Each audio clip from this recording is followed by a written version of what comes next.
welcome back to Kerbal Space Program. This is where things start to get real. In our last episode, we sent a whole bunch of probes out to Jewel to set up like a little in-situ relay network. Now it's going to be time to land on the various moons of Jewel. A couple of them are kind of tough. So, gonna have to get a little creative with some of our vehicles here. Now, I'm gonna start off by going for the low-hanging fruit. So, first things first. Actually, let me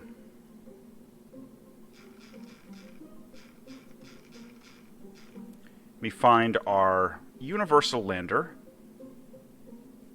I think this is the one we were looking for.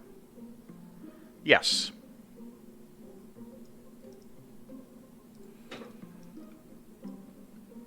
Now this is dramatic overkill for Pol, Bop, and Vall. Dramatic overkill. It is nowhere near enough for Tilo. And Lethe has an atmosphere, so that's kind of a weird case. So I am going to send 3 of these to go do their thing and land on Bop, Pol, and Vall. Now, I'm going to be using a Talos, if I can find one here. I'm going to be using a modified Talos design to be our return ship. So let's build that first. And we're going to call this Talos X. Now, we're going to need a probe core. That'll do nicely. And we're going to need a bunch of electrical power.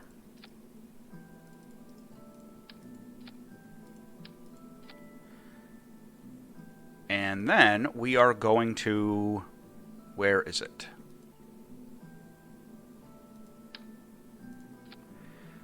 We're going to be basing on Clampetron Jr. for this particular one. Now let's verify, and this is kind of an important detail.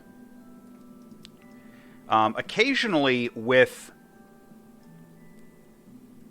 that probe core clipped inside of the lander, clipped inside of the command pod, not often, but occasionally, it will block the hatch and stop you from getting out and doing EVAs and stuff. That's a problem.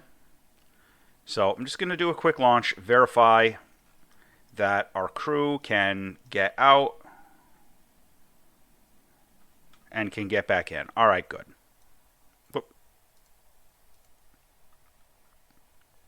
All right. Now, we're going to need our landing parachutes.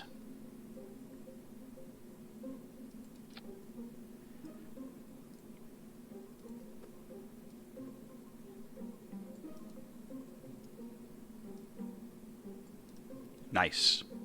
I like that. All right, let's get our heat shield going.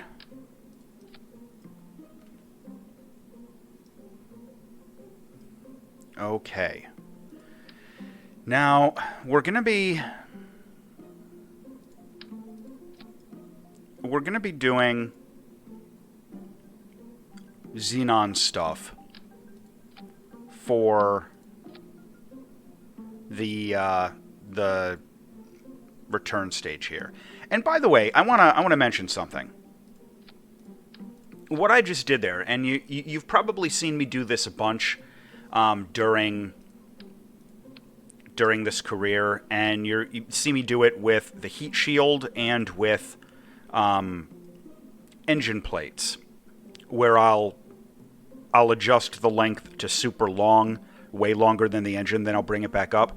The point in doing that is to make sure that we're attaching our bottom part here to the attachment node of the decoupler and not the attachment node of the heat shield. So by doing this, I am 100% sure that I have attached to the decoupler, and then I just move the decoupler up. Whereas if I did it this way, see, look, there's those two attachment nodes you can see, like there and there. It's a 50-50 which one I'm grabbing. So I like to be extra safe, and that's why I do that as a construction method.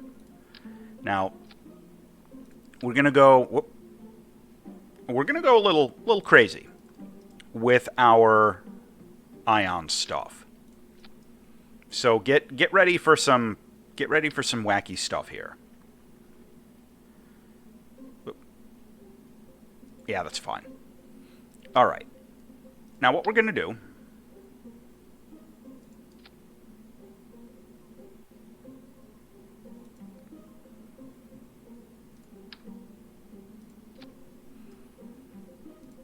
Oh, wrong one. Help if I click on the right thing, right?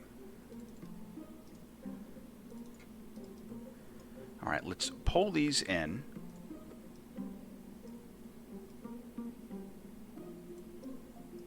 And let's pull these up.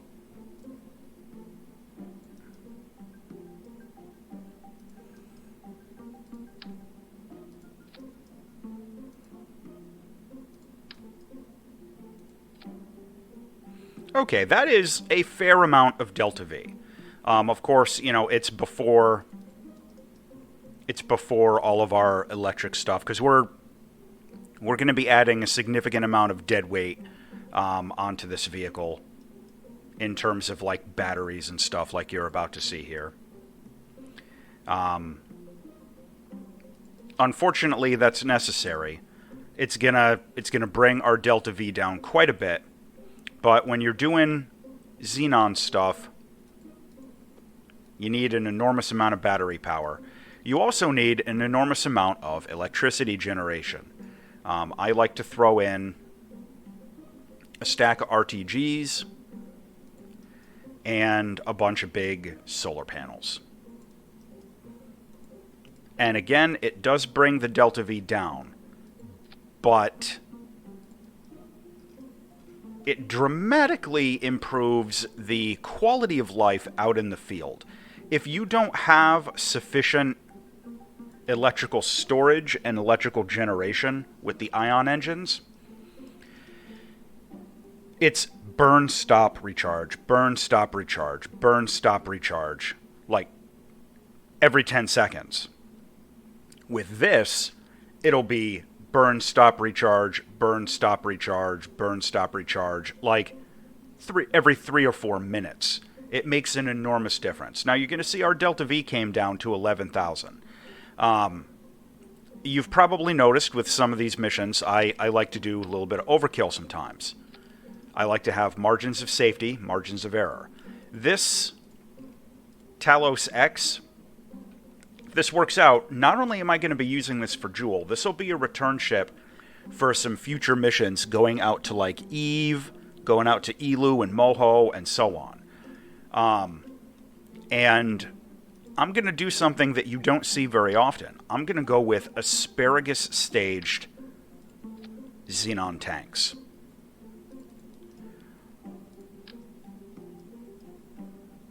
And there we go.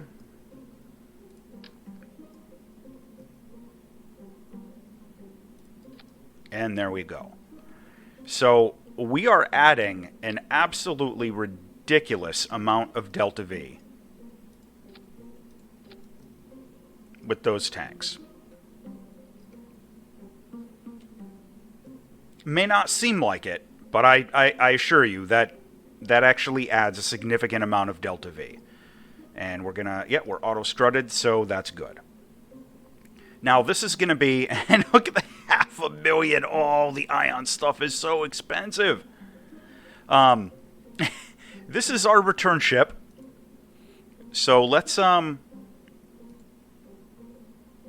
finish doing the rest of our conventional rocket with it. And I know you are going to be shocked that we're going to do some nuclear stuff.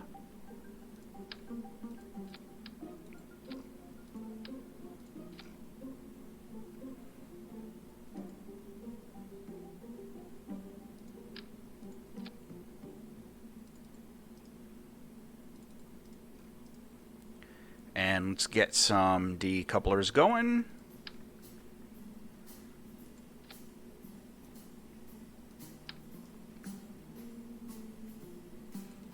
Few people have noticed that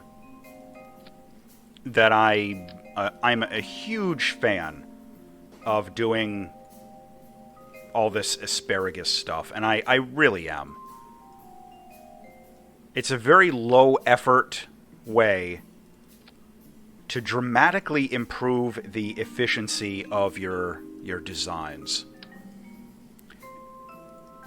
So I'm a huge fan of discarding the dead weight when it's no longer needed, such as, these fuel tanks. I mean, look at this thing right here that we're looking at has 22,000 delta V in total out in space. I mean, yes, please. That's amazing, right? We want that. Oh, the other thing I forgot. I'm going to have to stick a comms dish up on top. Glad I remembered that now. Alright, so the way I'm going to do it is something I think you've seen me do before. There! Look at that. And once we get a crew member in there,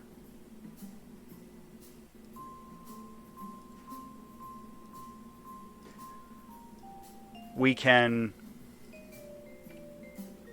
ditch the antenna. It won't be needed any longer. But, alright.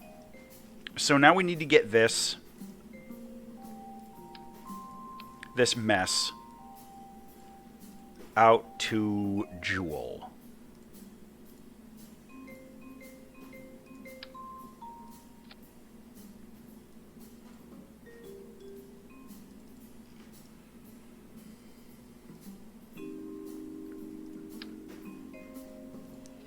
Now, this fairing is going to be kind of terrible.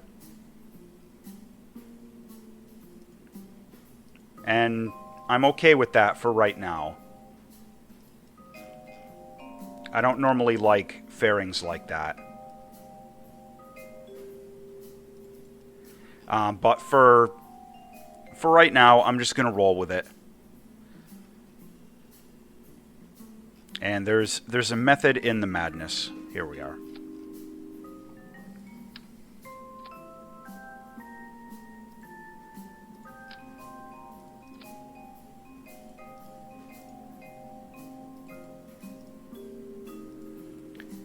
And what I'm basically trying to do is just simplify this booster.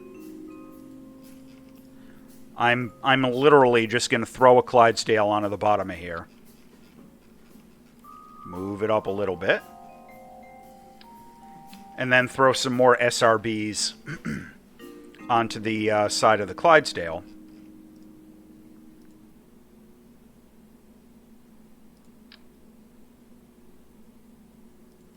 And kind of hope for the best. What could possibly go wrong?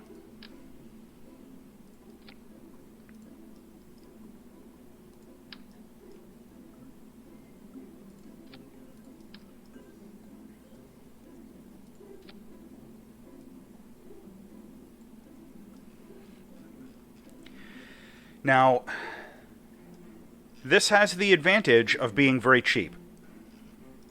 Oh, our Kerbal engineer's getting in the way.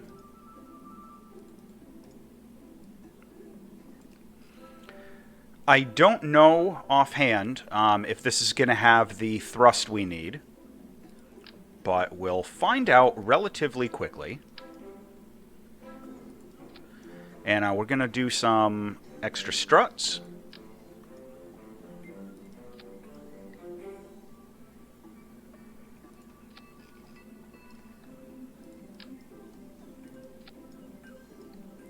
And if this doesn't have the delta V we need, we can literally just crank up these radial boosters.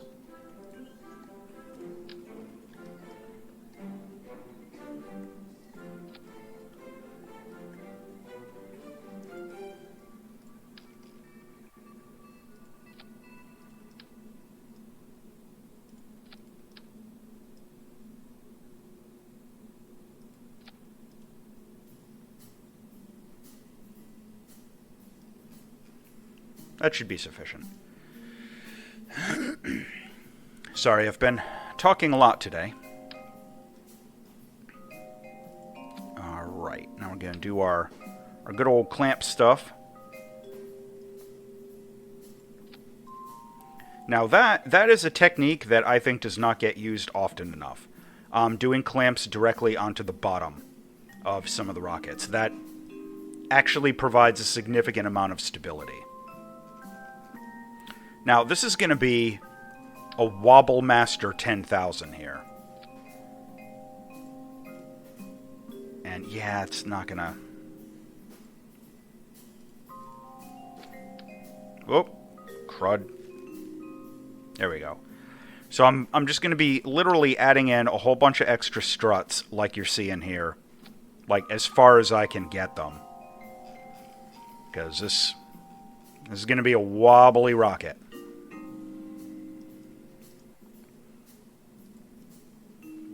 Going to auto strut as much of that as possible. Going to do some extra struts inside the fairing.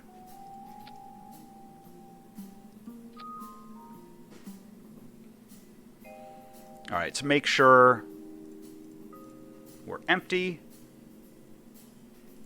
and launch.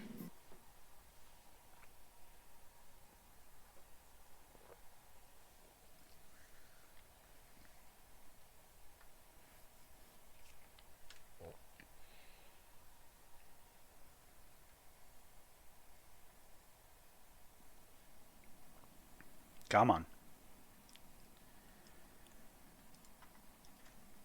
Kraken Insurance. Alright. Takeoff thrust is good. Ooh, look at that word. We're jittery there in the midsection. Not sure I like that. I smell Kraken ink.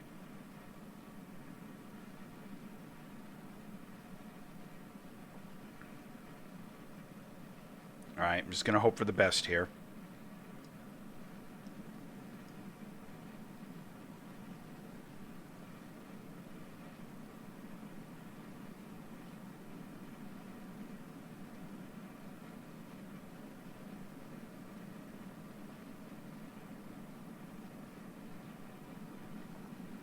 I don't normally use the Clydesdales as a primary stage too often. I like, being able to throttle. But in this particular case, it seemed like a convenient fit. The solid rocket boosters aren't always ideal. There are definitely situations where they're not good. Ooh, excuse me. But they are definitely convenient and easy. And some of them gimbal.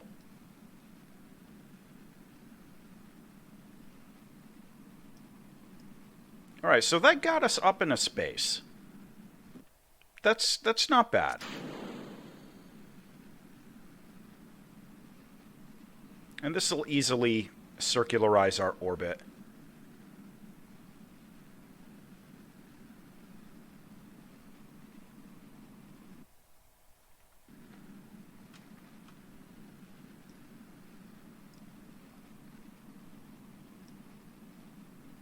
Yeah, this wasn't bad.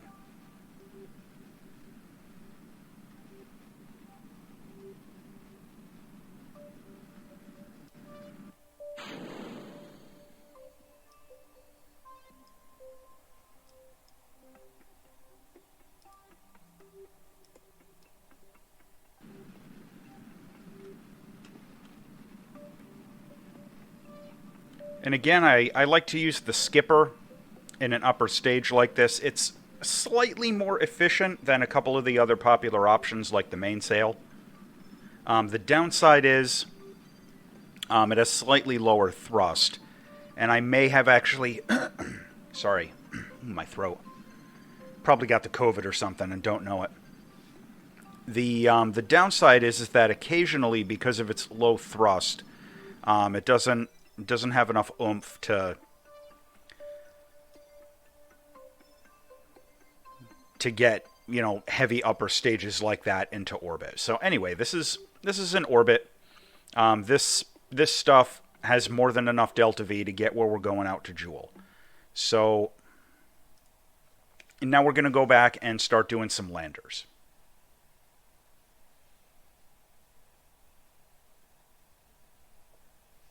Now, what I'm probably going to do at the end of this episode, after I get a bunch of this stuff, this junk up into space, some of the burns are going to take quite a while. I think that's the easiest way to say it. There's going to be a lot of really long nuclear burns and stuff, so I may end up like clipping and doing that between episodes, because some of these burns literally are going to end up taking like 40 minutes. And I don't, you know, it's kind of a waste of footage just watching some nuclear burns. All right, now let's... Now, the good news is, for Bop and Pol, these can, like, this whole thing can be our descent stage. We don't need a dedicated descent stage for this.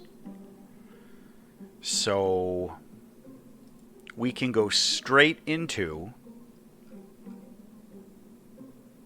our nuclear stuff. Whoops.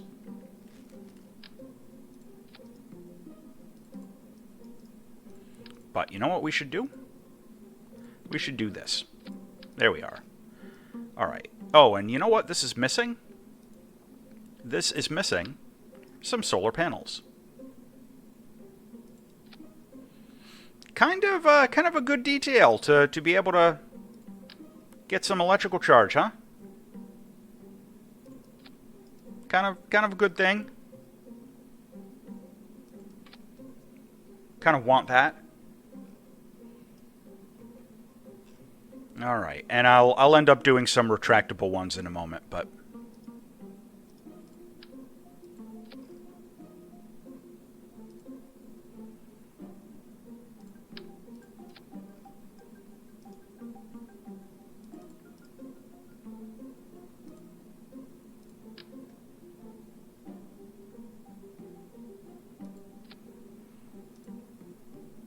and again, we're doing our trademark asparagus stuff with our nuclear fuel tanks.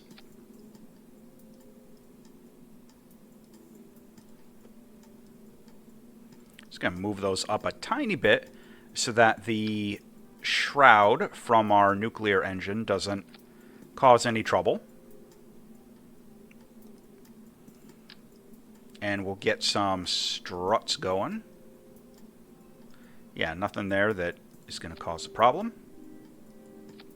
Hey. Yeah, it's better.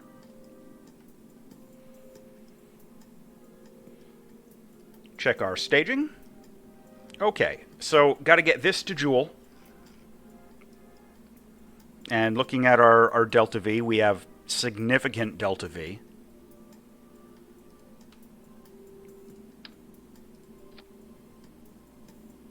Oh, that was convenient.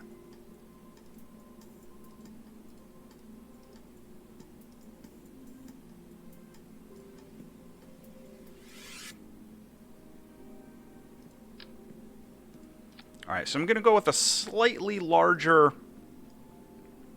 fairing on this, going up to 375. And you're going to see why in a moment. I have a particular kind of like a trans stage in mind.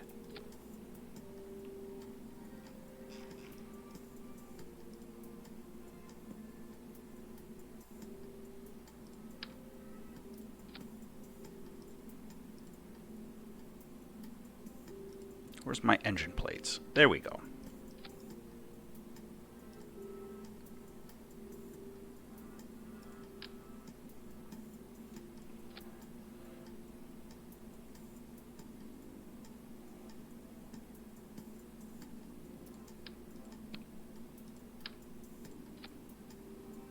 All right, that actually gives us a little bit more delta V. As surprising as that is.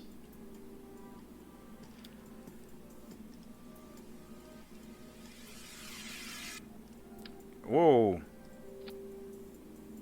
I always forget with these that I used that little probe core up top. And the reason I did that, by the way, was so that I could detach this off and use it as a sub-assembly. Which is fine. I mean, it's not any kind of a problem. It's just something I got to remember when I'm doing the construction here.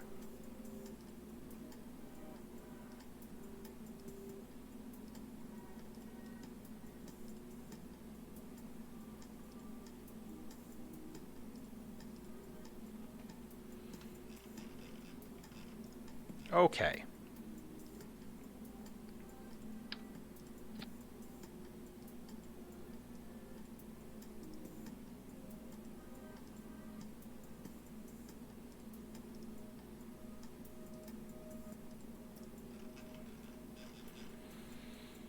Alright, so now we have to...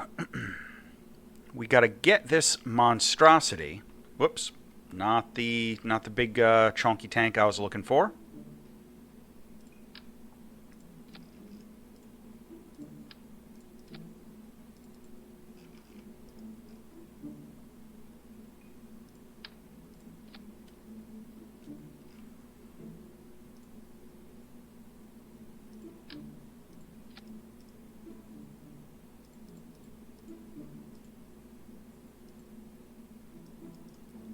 Now, this is where...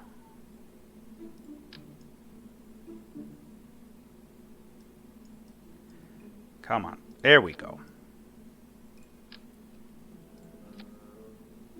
All right. Now we've got some thrust.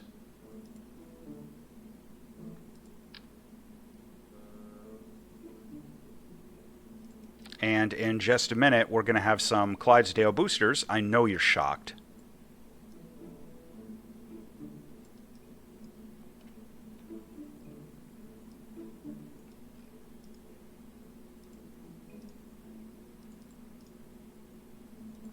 Let's do a quick safety save.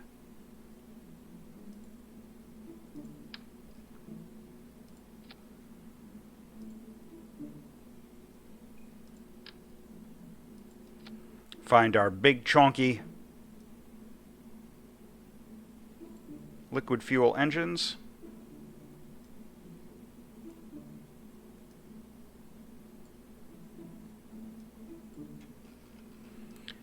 Let me double check that. Where is this decoupler? Oh, it's that bottom engine plate. Well, I don't have to worry about that. So I will just throw that away. All right, now of course the Clydesdales need to be strutted. I'm going to do that to the grandparent part. And we're also going to strut the hell out of them manually. Because of course. And then we are going to Separatron them. Because of course.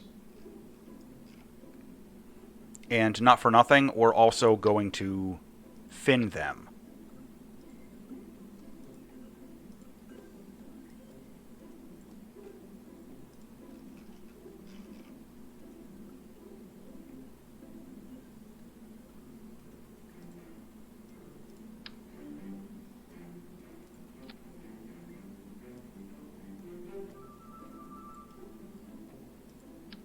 Oh, no. Yeah, there we go. Had the wrong thing selected. That happens sometimes.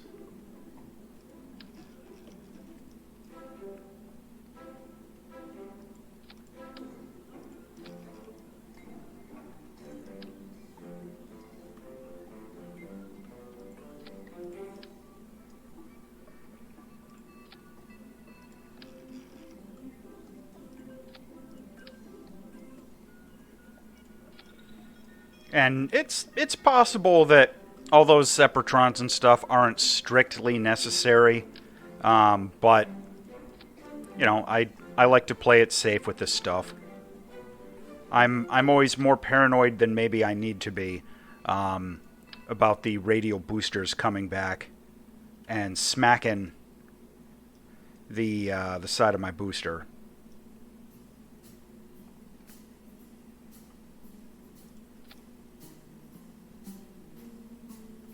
All right.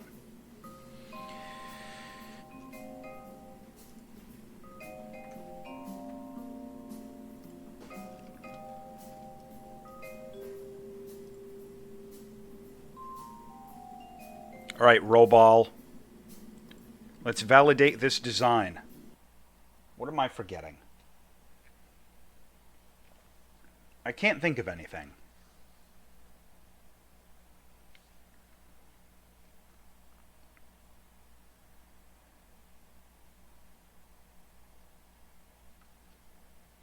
Of course, knowing my luck, this is just going to crash down into the launch pad. Oh, nope. All right, loaded clean. That actually doesn't look like a bad-looking booster. But, all right, Kraken Insurance. All right, got a fair amount of thrust, so we don't need a whole lot of throttle on those liquid engines.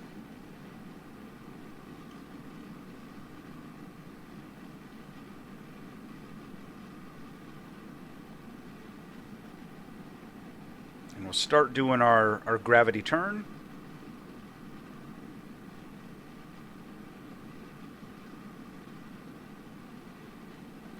And with big heavy rockets like this, I don't gravity turn as far as I would normally if it was a lighter rocket. Because I tend to be very concerned about flippage. And I don't want to be hanging. I don't know. I'm drawing a blank what the correct term is, but I don't want to be hanging in a directional lag behind my angle of attack. Like right now, it's starting to happen, and it's unavoidable sometimes with these larger rockets. But I like to do what I can to mitigate it. Oh, I forgot some retractable solar panels. Not the end of the world.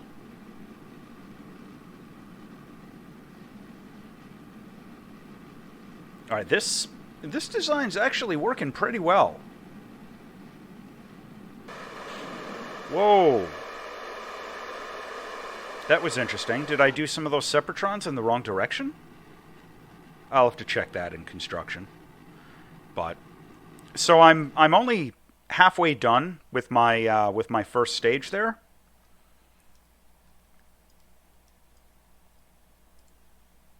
We're doing well, I think. Of course, we're getting a tumble on the way up, but that's fine.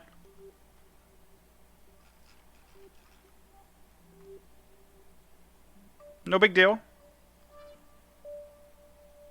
Just a little tumble. There we go. Easily fixed. And let's deploy that. Oh, it's because our electric charge was out. Oh, I didn't do very much battery power on this. That's something I was forgetting. Good to know.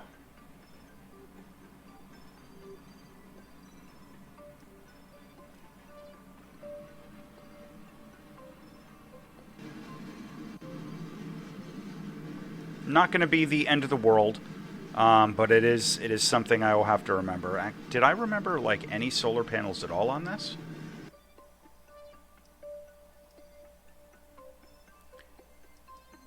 Yeah, I've got a couple.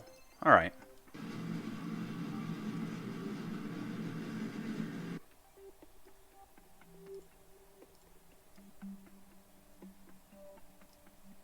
Yeah, this is a wobbly rocket.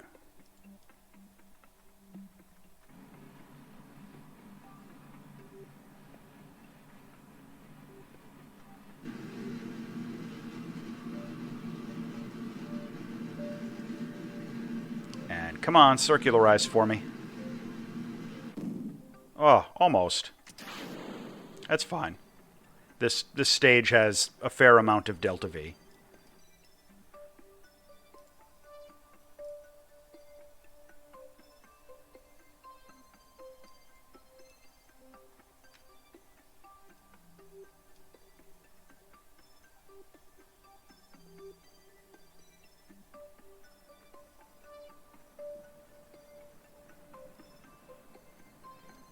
All right. Good enough. And we're going to take off stability assist so that we're not burning as much electricity. And let's... All right, good.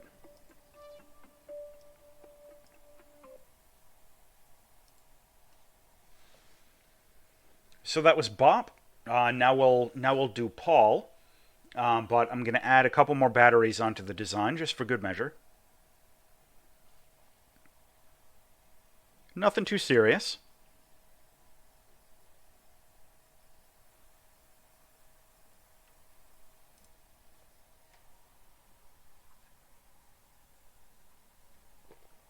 I'm actually kind of pleasantly surprised with how that turned out. That launch.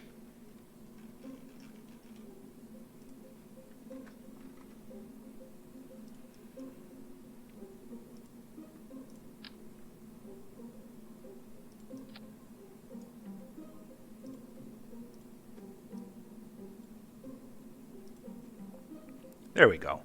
That should be a significant amount of electric power. But just in case, I'll also do some more down in this stage.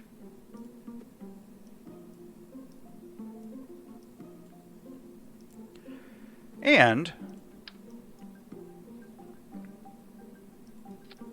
we'll just add some of those in.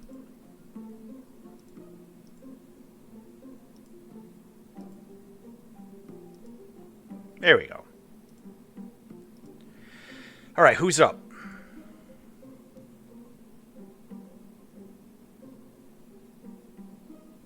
You know what? We have the probe core, so we can actually send, like, a scientist. It's not a bad idea. I'll get another star for my crew there. But I do want to pick up some more pilots. I am going to need them later. So it might not be a bad idea to get one of our folks up to level 1. Oh, and that's what I needed to do. I needed to check my separatrons. Why did those boost up? Did they still have...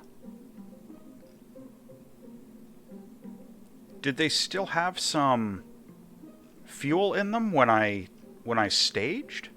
I mean, all these separatrons are going in the correct directions. I don't know. Alright, well, I guess we'll find out. How will we test it? We'll test it when we launch. Do it the Soviet way. What could go wrong with enormous clusters of untested engines with plumbing that's not accessible through, like, maintenance panels or anything?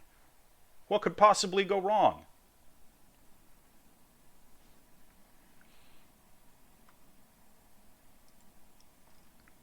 Kraken Insurance. Up we go.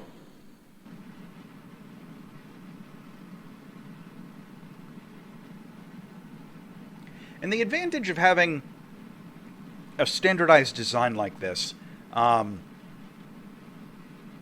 is that, as you saw, it dramatically reduces, like, the turnaround time between launches. You know, depending on how these work out, I mean, I might even use one of these going to Moho or something. I'll have to test the design, do the math on the delta V to see if it'll get there, because Moho requires a surprising amount of delta V to reach. I'll I'll leave it at that.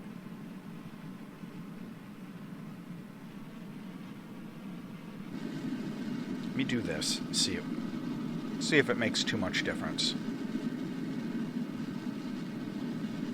We'll go full throttle.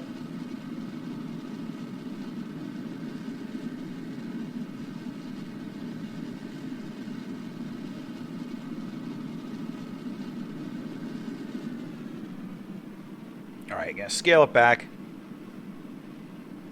And the reason I wanted to play with that, just out of curiosity, is because I believe that those space shuttle main engine things that we used, there we go, that's how it's supposed to detach, are more efficient in the atmosphere. And we're going to tumble again. We're going to tumble again. Because, of course we are.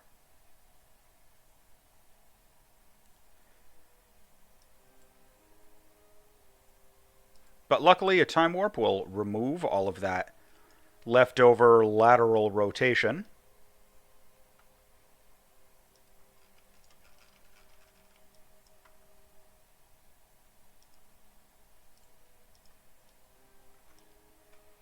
And get those little solar panels out. Not bad.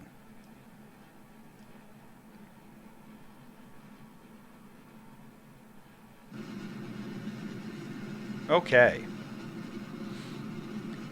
Well, our huge cluster of engines has worked. We've made Sergei Korolev proud.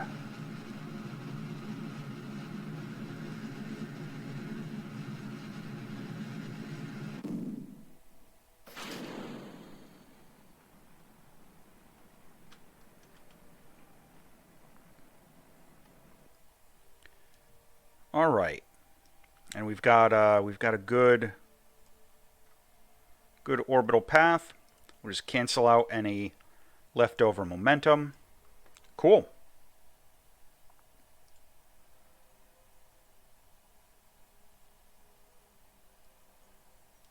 All right. So now we're going to launch our lander for Vall.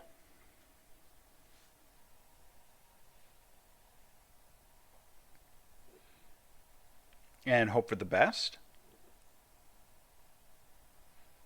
And the construction and everything for Lethe and Tilo is going to be,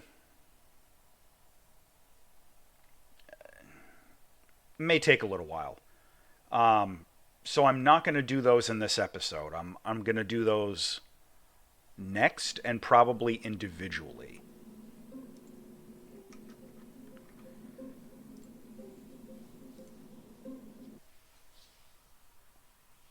And you'll understand why when you see those launchers. But I'll give you a little teaser. My lander for Lethe is going to use kind of an extremely high cheese construction technique that I don't see a lot of other people using over the years. Like on the forums and stuff like that. So I mean, I'm definitely, I'm sure I doubt that I'm the first to do it, considering, you know, how long the game has been out. But it's a pretty good cheese that you may have not seen before. So definitely stay tuned for that. And I'm going to use the same cheese for my landing on Eve. Because that's another one that needs kind of a complicated ascent vehicle. And the reason Lethe gets a little strange is, again, it's atmosphere. It's not a big, thick, chunky atmosphere, but you have to worry about aerodynamics with your ascent vehicle and, like, resistance, you know, from the atmosphere on the way up. Same as we do here on Kerbal. Whereas, like, those little universal landers like this one here that I'm launching, these don't need to have like aerodynamic nose cones. They don't need payload fairings. You know, I mean, because there's nothing to worry about out in a vacuum. They can be very lightweight. and also very low thrust because you don't need to punch through any air resistance. So that simplifies things quite a bit as well.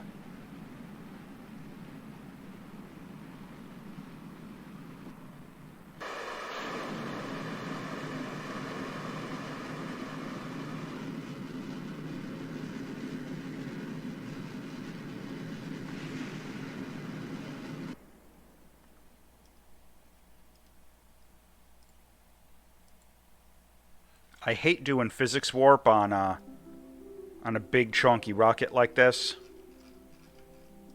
I always get a little nervous. And let me just make sure I... Yes, okay. And we got our solar panels out. Now let's warp up here and circularize our orbit.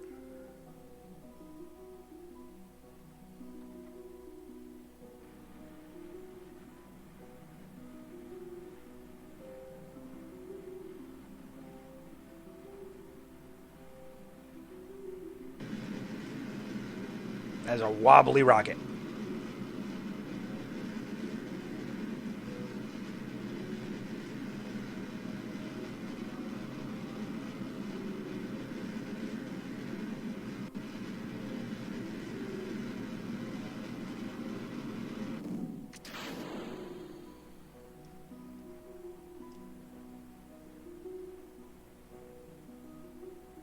Okay, not bad.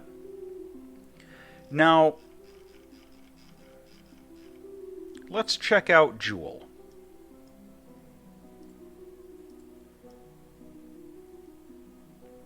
Jool is in a bad spot. It's in an extremely bad spot. So what I'm going to do, I'm going to time warp first. Probably, I think it's going to be several years to get Jool into a good spot. Now, let me take the first of these and get out of Kerbin's sphere of influence. I'm going to show you how I'm going to do this, because it matters a lot more with the landers than it does with the probes. I'm going to show you how I'm going to do this, and then I'm probably going to clip out just because it takes so damn long for some of the big nuclear burns and stuff. But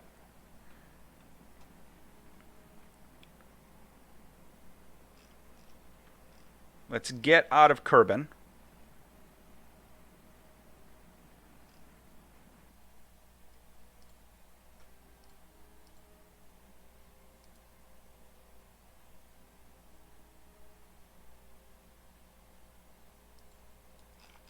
Okay.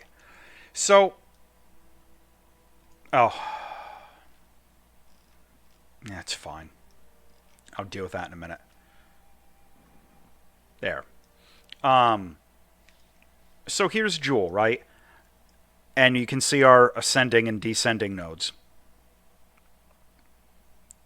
And you can see how Jool is inclined. I want to try and get my intercept with Jool as close as possible to the descending node out here, so that when I come in, you know, I'm gonna do just a generic Hohmann transfer and just fly out like this, and I want to make it so that when I come in, I'm entering Jool's sphere of influence as close as possible to the equatorial plane. So the idea with that is it's going to take less delta V to change our inclination and everything and get an intercept with Jool's moons. It's a lot easier to set those up if you come in close to the equatorial plane. So I'm going to F5 for some Kraken insurance. And I'm just going to fast forward here for a little while.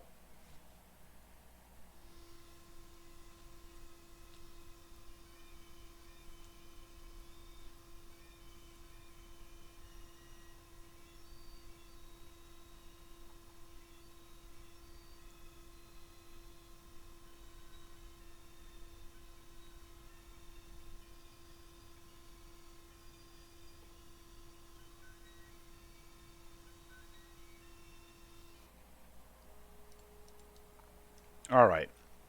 So this looks like it might be as good as we're going to get for an intercept. So let me set up a maneuver node to demonstrate what we're looking at here. And we're a little bit ahead of Kerbal, by the way. So there's a reason I sent one of these out in advance. I'm just validating the launch window. All right, I might have waited a little too long, but it's all right. We have Delta V to spare. So this is kind of what we're looking for. All right, we've got the intercept right on the ascending node. And if you look, I mean, we're going to be coming in like right into the equatorial plane. That's a fairly good burn. You're also going to notice that this burn's going to take, it says 11 minutes with our Rhino engine. It's going to be even longer with our nuclear engines once we stage. Oh, excuse me. Once we stage into that stuff. So let me just. Whoops. Not what I meant to do.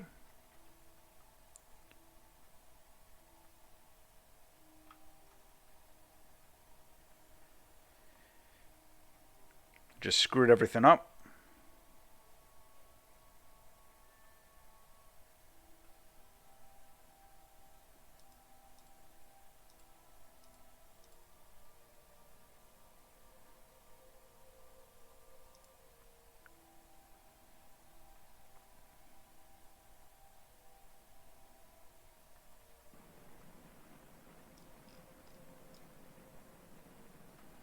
Ah, did it again. Can't take me anywhere. All right, so I'm gonna demonstrate one of these burns just to give you an idea, that like this works. And I'm gonna do the others offline again, just because of the amount of time that we're looking at.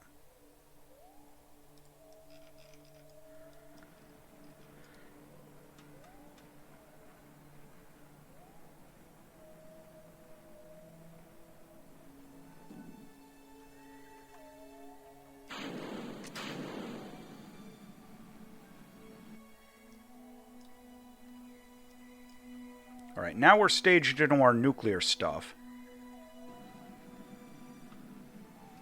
And this is really where it starts to take a while. But you're going to see, I mean, we've got ridiculous amounts of Delta V in this rocket stage. I'm just going to be keeping an eye on that. And I'm going to fast forward a little bit.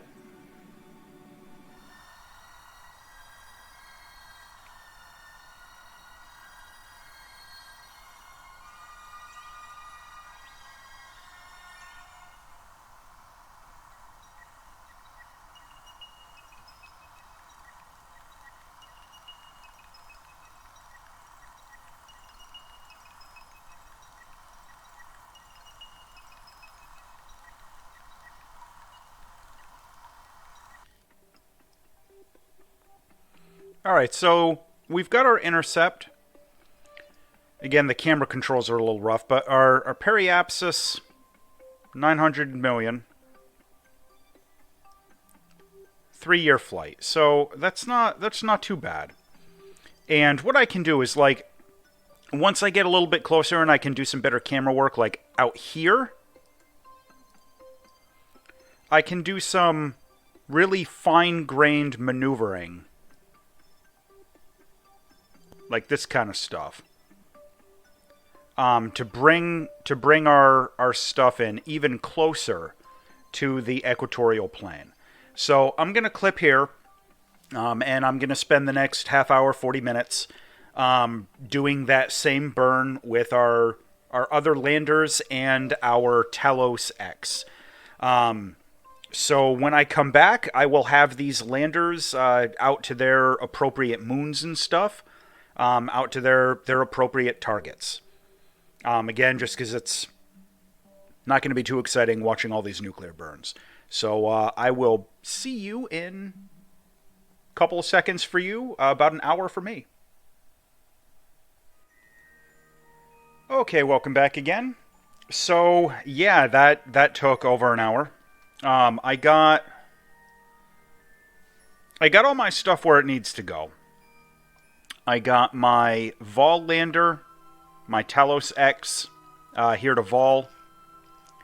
I got my stuff to Bop and Pol, and I got an okay amount of Delta V to spare. I ditched the little probe cores up the top a couple minutes ago, and I think we're generally ready to proceed with our landings. So on Vall, we actually have a landing target. So I tried to get the intercept here on this weird polar orbit.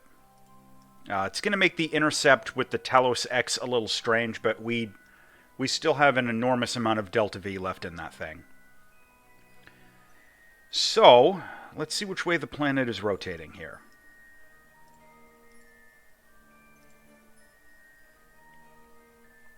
Alright, that's decent. Now, we're already in a relatively low orbit. Now, Vall's gravity is low enough where we can use what's left in our nuclear engine as a descent stage, and it'll be good enough, and it'll kind of work. So what I'm going to do here, I got to flip back around the other way because I'm a moron.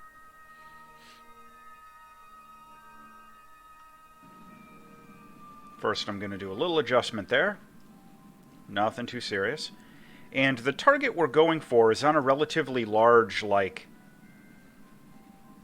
glacial basin, I guess would be the best way to kind of describe it.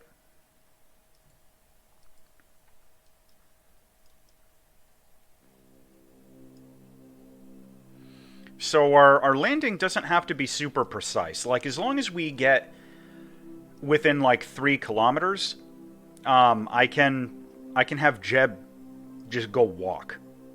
I mean, honestly, it's not bad.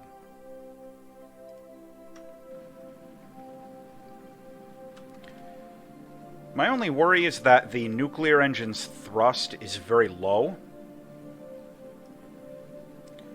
So I might overshoot.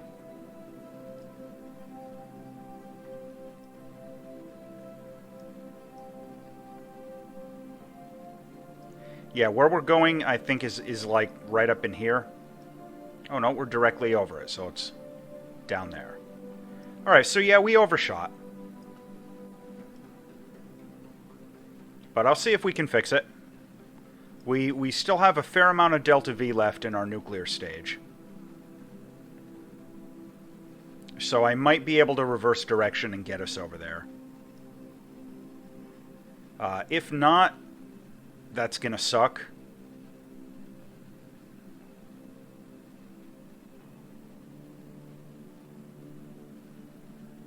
Come on, nuclear. Don't fail me now.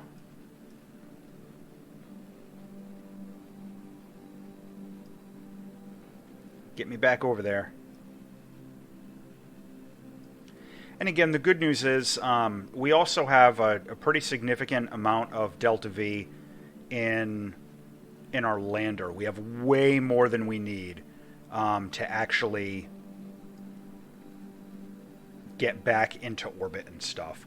So if we have to stage into our lander, it's not going to be the end of the world.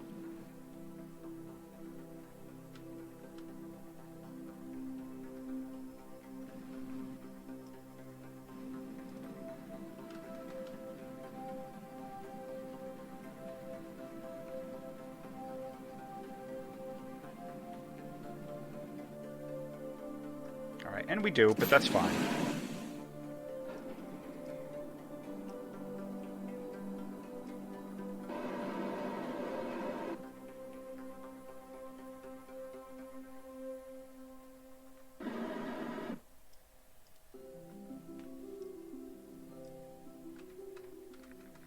Alright, we'll get some time warp going.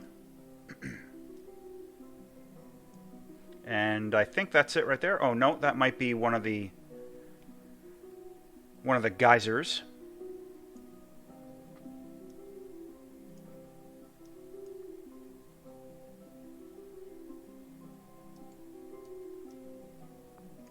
Ah, there we are. Alright, we're going to overshoot.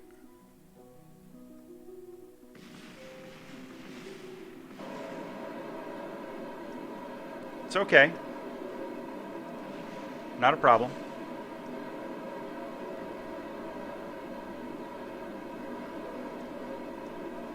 Famous last words.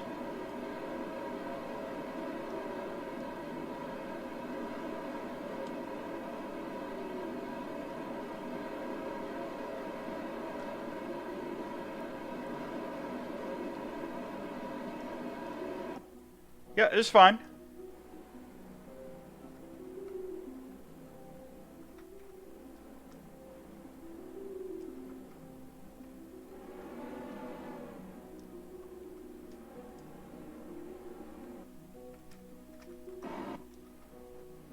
Ugh. Oh, oh, oh, oh, oh, oh. Never fails. That's one of the reasons we take RCS. Is so that we can fix it when that happens. Okay.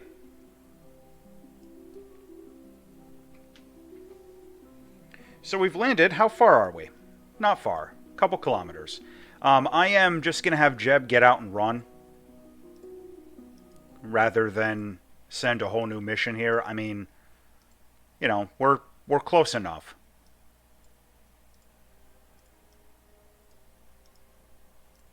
And again, we're not, we have the tech tree maxed out, so we're not getting any science from any of this. But we're going to get a pretty significant amount of money from turning all that back in.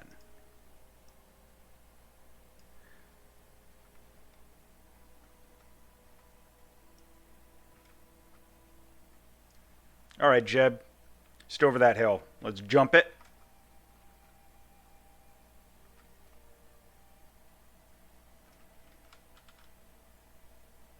Oh. All right. Looks like I'm going to have to just run.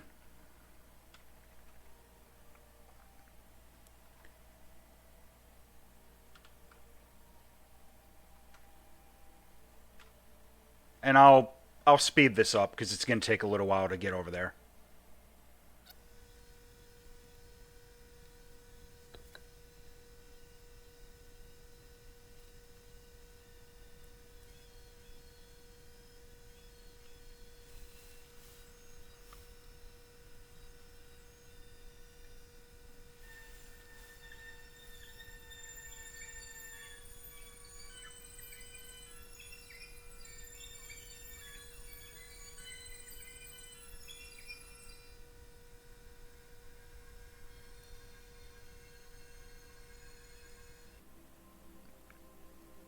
Okay, so Jebediah has had a little bit of a run, and we have made it. How far is that? 3 kilometers. All right. Yeah, it was a good 10-minute run. We've made it to the Stonehenge on Vall. This is sort of a popular thing to come and see when you're exploring the moons of Jewel here. I really love this place. This is probably my favorite place in the entire Kerbal solar system to construct a base, is down here on this glacial basin, because it's a large flat area. You've got this wonderful little Easter egg to hang out with, and it just looks nice. I mean, this is just, I dig this. You've got the cyanovolcanism. You know, I like these occasional rocks and like the blue terrain and stuff. I just Yeah, I love this place. I could hang out here for a while and just take in the sights. But for now, gonna grab our goodies here, and we're gonna plant the flag. And we're gonna... Oh, we forgot to name these missions in advance. That's fine. Um,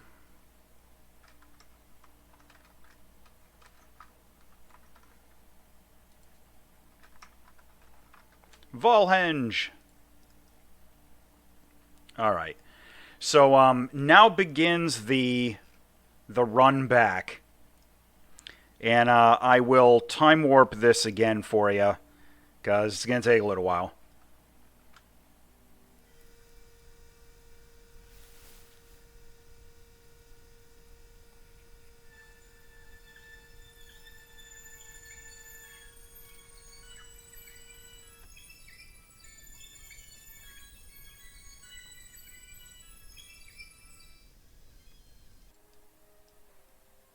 All right, so we made it back. We hoofed our 3 kilometers.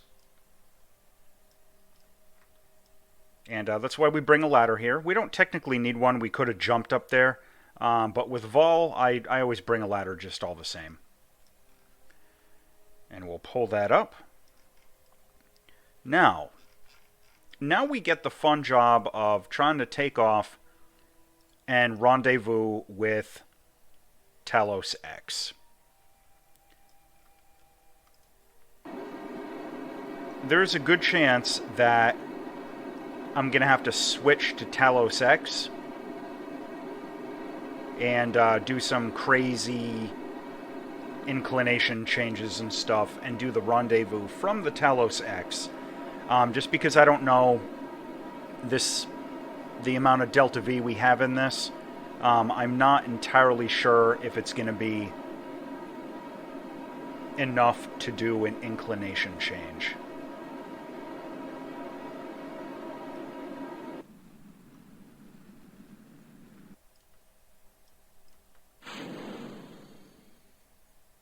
Now, it'll be more than enough to circularize our orbit. No worries about that.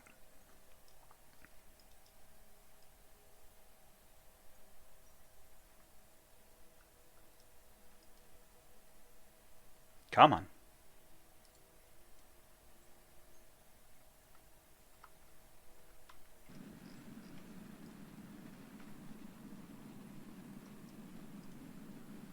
All right, maybe we've got enough. I think it's going to be... Wow, got it right.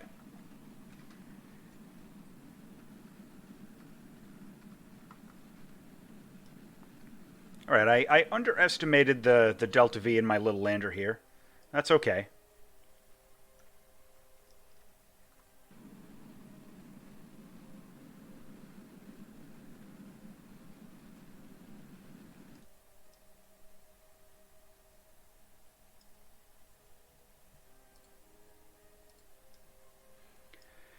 And again, I'm just going to try and get our orbit inclined a little bit closer.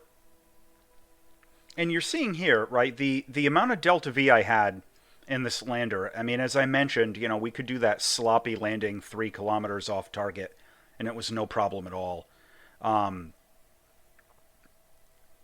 and Bop, similarly, are going to have absolutely no trouble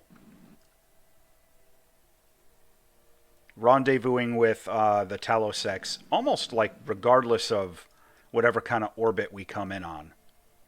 So I'm really not worried about that at all.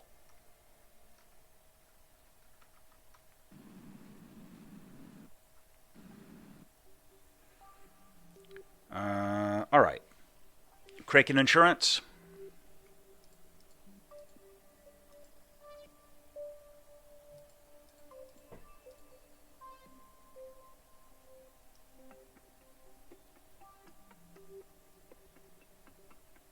And we're literally just going to do a few orbits here.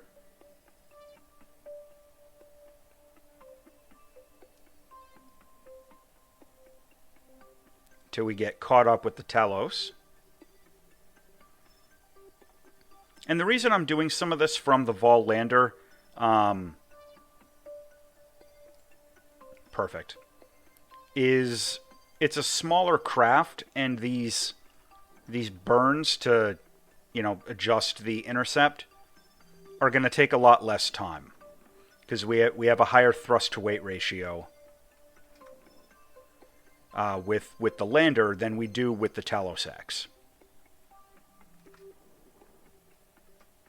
Oh, 0.5, perfect.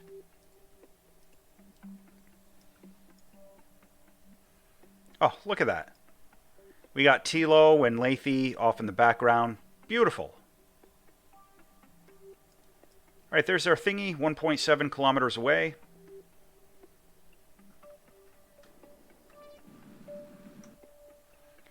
And what we're going to do here is just sort of cancel out our relative velocity.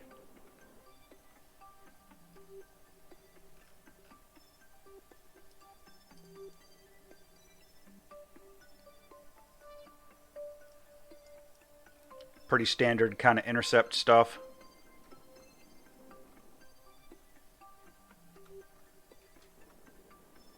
Alright. So now Jeb is going to do Leap of Faith.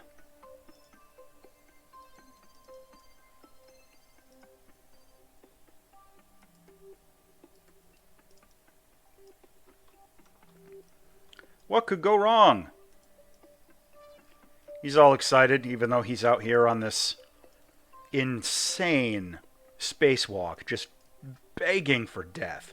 Begging for death out here.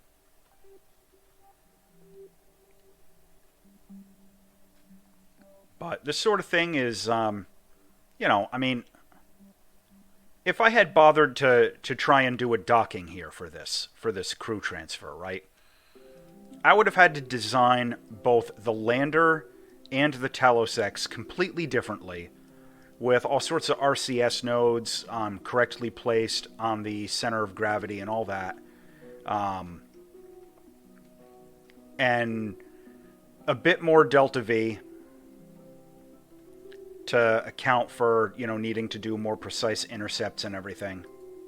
And we do no longer need that comms dish, since we have Jeb in here to do things. And just in general, it would have been a lot more of a hassle. So instead, as I've done with other missions, I take a cue out of the Soviet playbook, how they had planned their lunar landing. They still would have done a docking, but they did an EVA to get, the cosmonaut from the LK back into the Soyuz. That was their plan. So I borrow a page there. And it saves me a lot of hassle. But, alright, so now we're going to BOP. And BOP is a weird one. Let me see. Yeah, I'll just do it there. See what happens.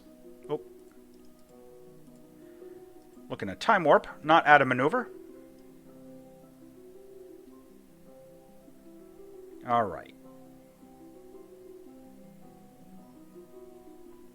Oh, and we're still playing around with Vall here.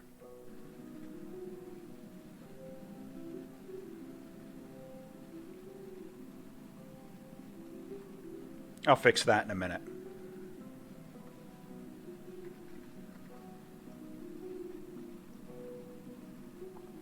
And yeah, I mean, I still got here my final stage. I already ditched all the other stuff, but my final stage there.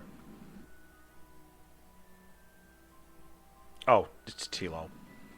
I've still got a significant amount of Delta V left, fuel left in those tanks and stuff. So I mean that worked out very well.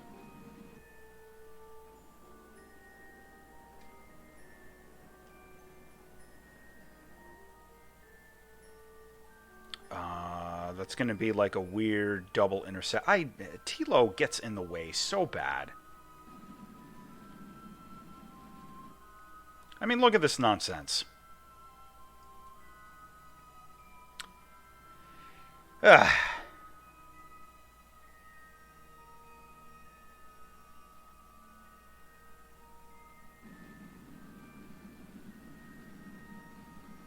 Let me try this.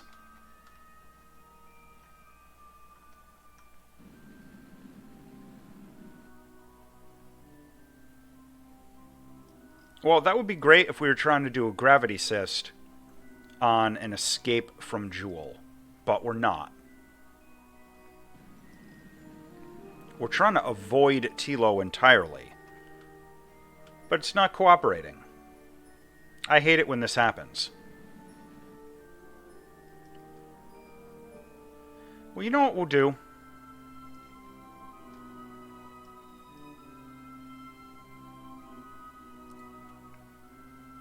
We'll do Pol instead of Bob. Because this gravity assist is going to take us out there, and actually when we're on that trajectory, we can probably fix that.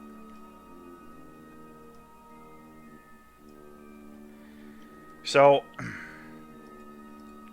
we'll make lemonade out of lemons. We'll take our gravity assist from Tilo.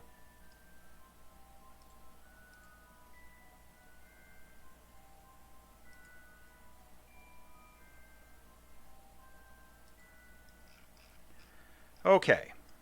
Now let's see if we can do a maneuver node to correct that.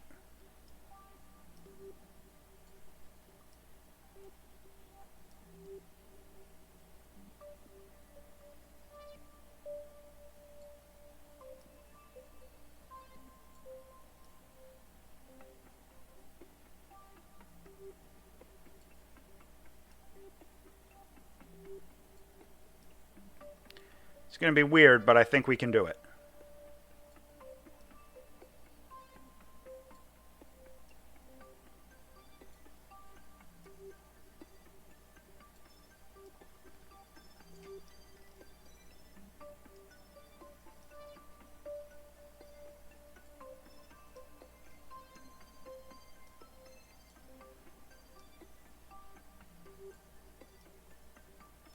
There's got to be an easier way.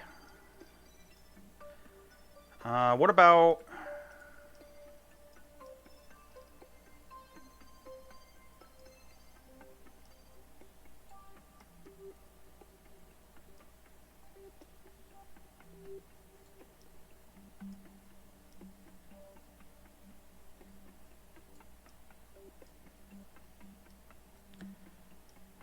Oh, come on, really? I mean, that close and we can't...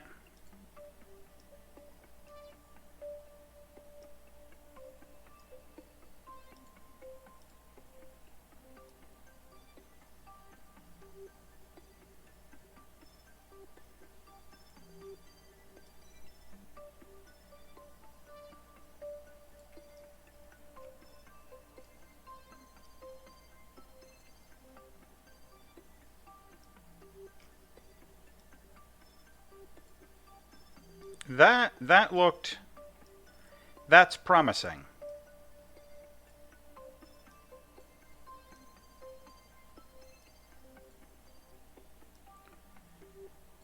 Yeah, if we can get that, that should be easily fixable. That's almost an intercept.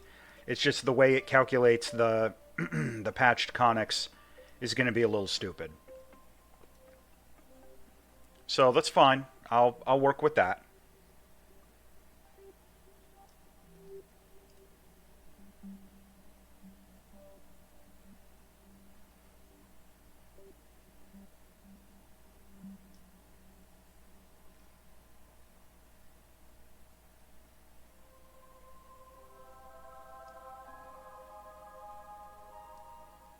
But you know what I'm going to do before that? I'm just going to...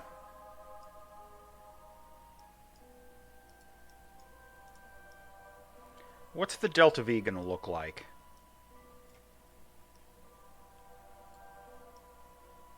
Alright, the Delta V is going to look like nothing for me to just incline the orbit.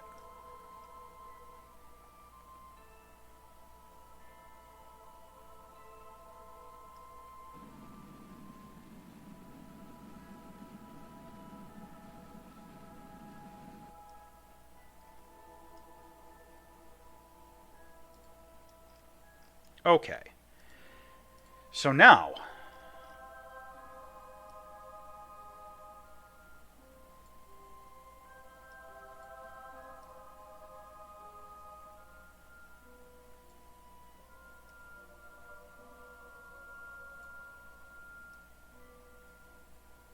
there we go.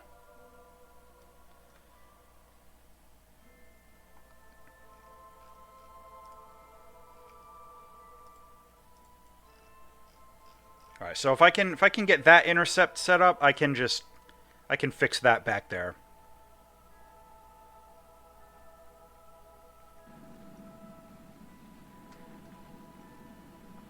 And we're not even into the ion engines yet. So I mean, look at that. I got almost 18,000 delta V in this thing.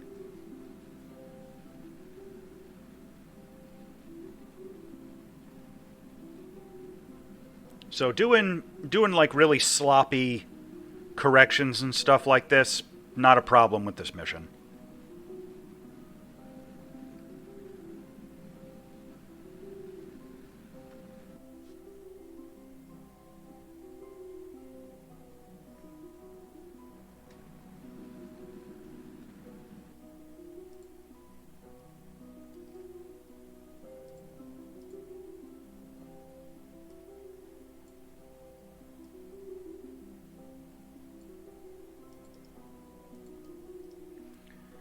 Oh, I hate it when that happens.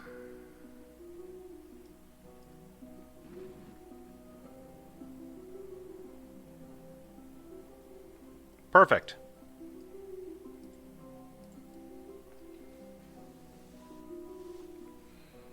And we'll see if the maneuver node, or I'm sorry, if the time warp screws up our intercept, and it did.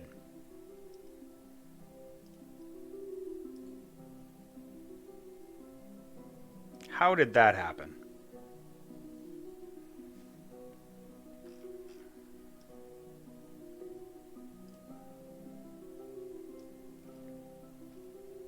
Alright, so now I'm going to waste an enormous amount of time on this intercept fighting the game engine. You know what? I got all my other intercepts, like, on the way into Jewel, on, like, the first try. So, of course it makes sense that now I'm going to be having all kinds of problems. Yeah, see, look at this. It thinks I've got an intercept, and I'm nowhere near the moon.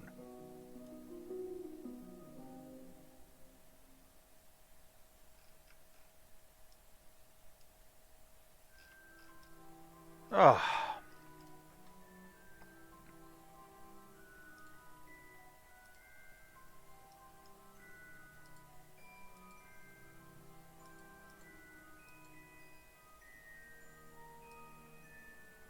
And it's doing it again. It thinks I've got an intercept.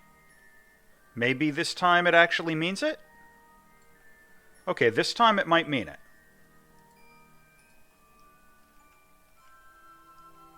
What a pain in the butt.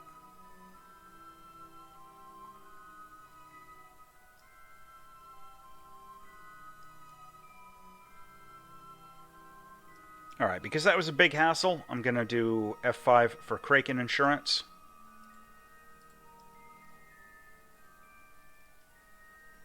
And again, we don't have to pay any attention at all to our inclination with this intercept.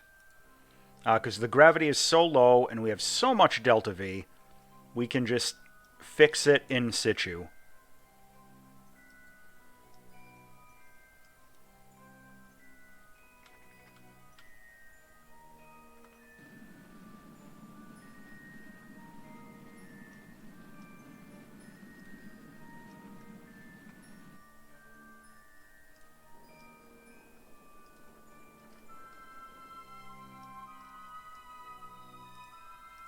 And I'm going to circularize this, and I'm going to fix the inclination, try and get it a little bit more equatorial, purely to simplify the rendezvous when I ascend with the lander.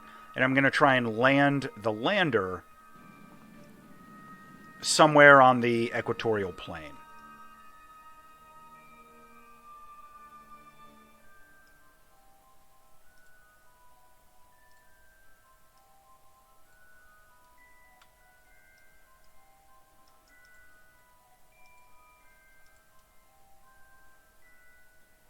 And it'll be obvious what I'm doing. There's a method in the madness.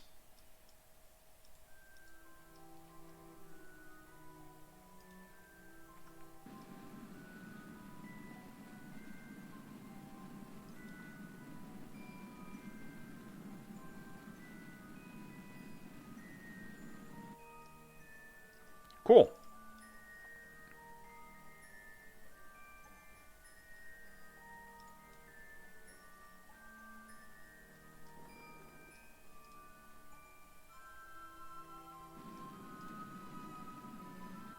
Okay.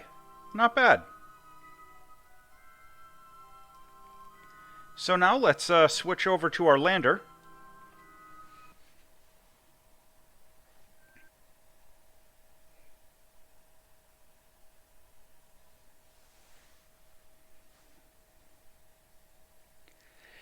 Now Paul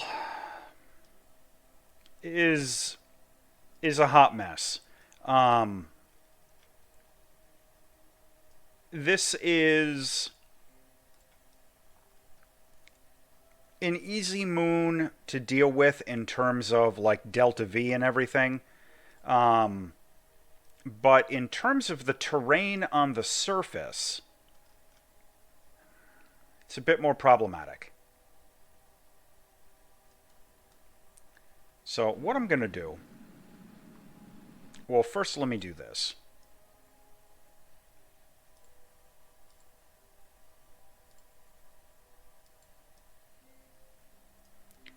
I'm going to get a little bit more of an equatorial inclination.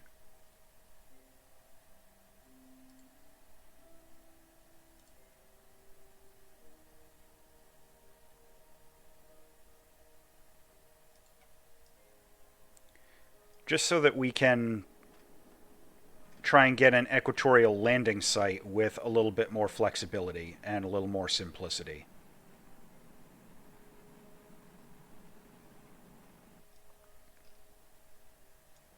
All right, now I'm going to want to bring my orbit down.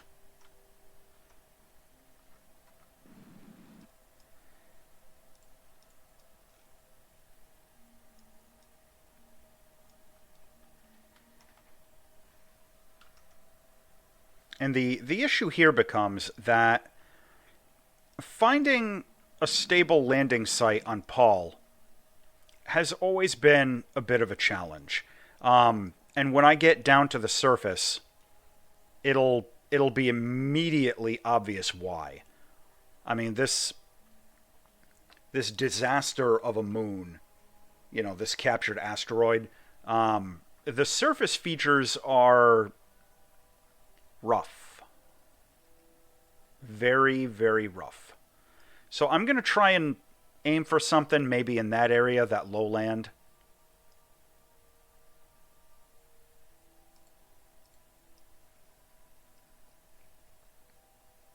I mean, if you want to be really crazy, you can try and land up in the mountains and stuff, but, good luck.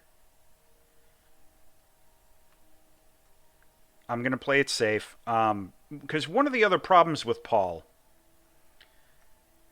it is notorious for roaming krakens. For whatever reason, the kraken absolutely loves this place. There are problems with terrain clipping, problems with flag planting, all sorts of problems with lots of stuff. All right, so let's have a quick look around. All right, that kind of looks like a good area, maybe somewhere down in there. I'll get a little closer to the surface. You just kill off some horizontal velocity. I'm going to get a little closer. I'm going to stage into the lander and have a look around.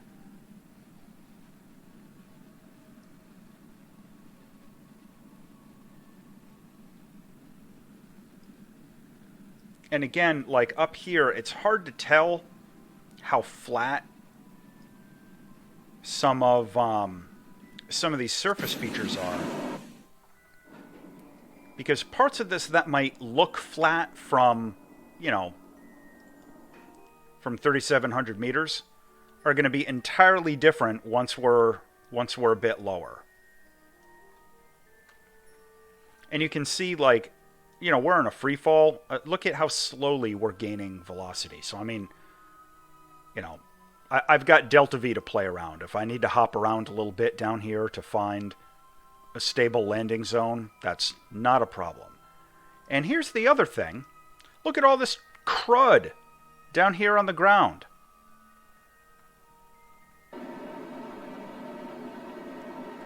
Look at all that junk, all those rocks and stuff. What a mess.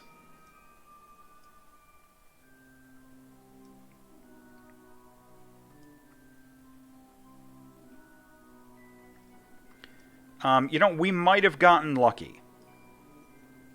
That looks like we might have gotten very lucky, and we might be coming down on a flat.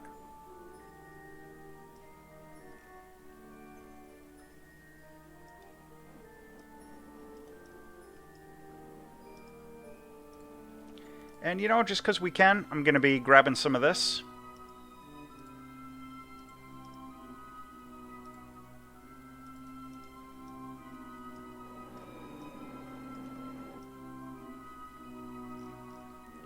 Yeah, see, look at how weird this terrain is. I mean, it's really difficult to tell what's flat and what's not. If this is too inclined, I'll hop over there. No, that looks like it should be okay.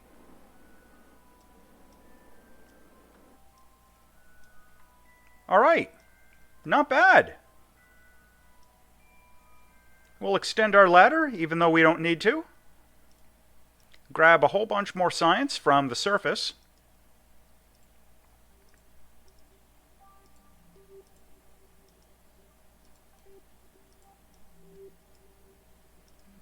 That worked out. Sometimes landing on Pol, you know, you have to float around for a while looking for a better landing site. But that worked.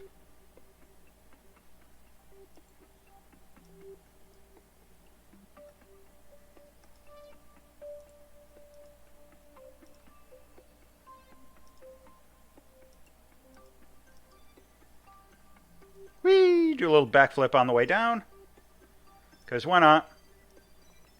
Alright. Let's grab our surface sample. Do our EVA report. And there's like very little gravity, so a quick little hop is all it took. And I'm going to do some Kraken insurance before I try and plant this flag.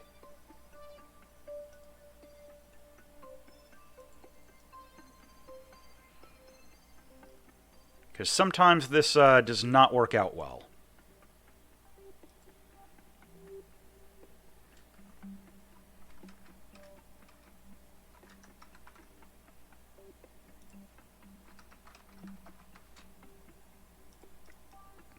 Alright, that was fine. I have had situations where I've tried to plant a flag on Pol, and like the flag, as soon as I plant it, it like zips off up into space at crazy velocity. I've had times where the flag will spawn like underneath the terrain, and I won't, like, it's hard to explain the bug. The game will be stuck in the mode for me to type on the plaque, but the flag will spawn down under the terrain, and the typing box will be down off the bottom of the screen, and it'll be stuck in that typing mode where I can't rotate my camera or anything to get out of that dialog box. And it gets real stupid when that happens. But alright, so let's go ahead and do our thing now here. And we'll close out the episode with that.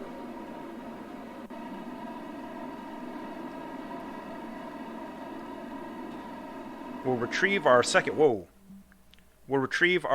crew member.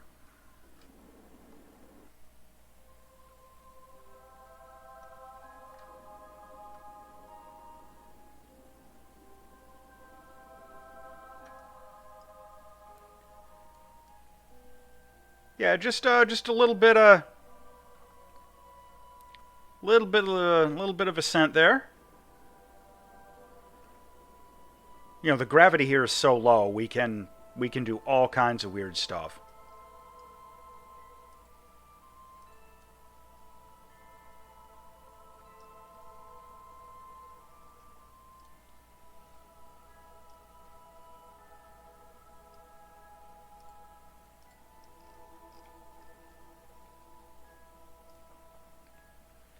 Now, this rendezvous shouldn't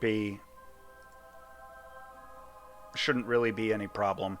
I mean, you know, look at all the Delta V we still have in this thing.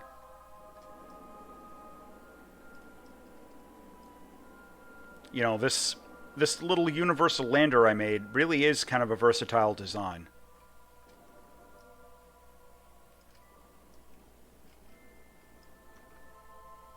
Oh, love to see it.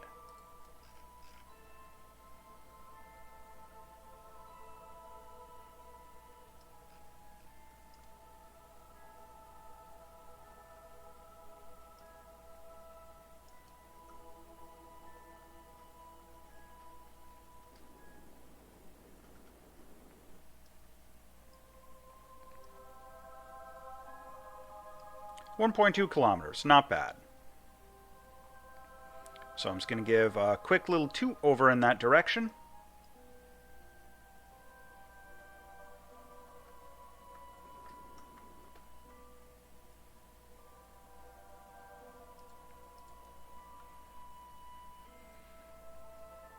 And then we'll do our spacewalk with Marwig Kerman. Kind of a weird name.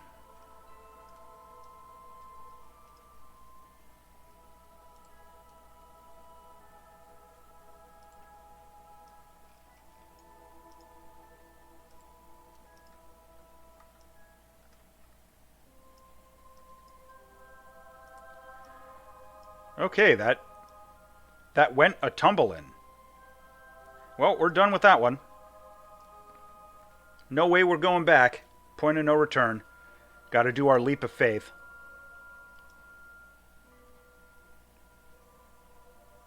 There's the eclipse.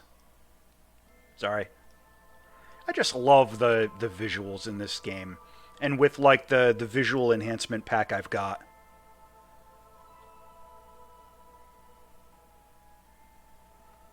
You know, like, one of the other reasons I'm doing this career mode, aside from just making some episodes for you, you know, KSP is in its final form. This is the last patch it's going to get, because they've shifted focus on a KSP2. And I want to have a local save file, you know, with flags on all the planets and moons and stuff. Yeah, look at that flying off there. With flags on all the planets and moons and stuff, just so I can come back and check it out some other time and everything. So, all right. So what we got to do now? We got to go over to Bop. Bop is weird. Look at that funky orbit. So I'm gonna call this an episode, and we will finish up on Bop in the next one. As always, thanks for watching.